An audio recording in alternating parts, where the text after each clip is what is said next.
Weird Syntax, Part 3. What's up with the more the merrier?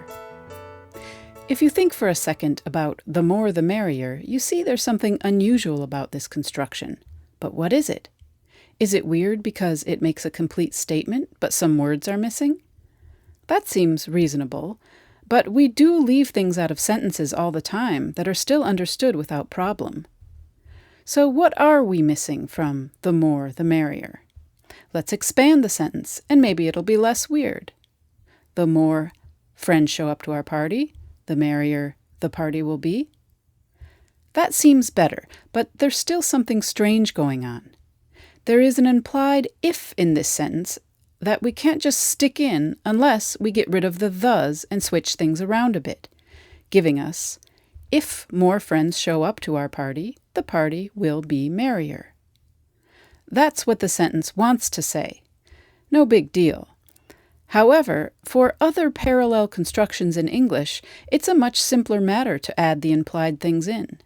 No need to switch things around or take out thes. For the more the merrier, it's not just that some words are left out. Maybe it's just a frozen, archaic construction, like methinks, that we've just memorized that way. But no, it's not frozen or dead at all. It is incredibly alive and productive. We can use it with the newest and latest linguistic innovations. Linguists call this the comparative correlative construction, and it's been causing them a headache for ages. It turns out the strangest thing about it is the. The does a lot of things in English, but in almost all of them it functions to make a noun phrase.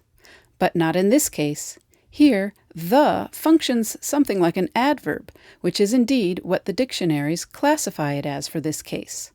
The closest substitute for the thes would be something like, how many more friends show up, that's how much merrier it will be. Be careful, though. How much more you think about comparative correlatives, that's how much more confused you might get. Weird syntax can be like that. But for language lovers who like a challenge, how much weirder, that's how much better.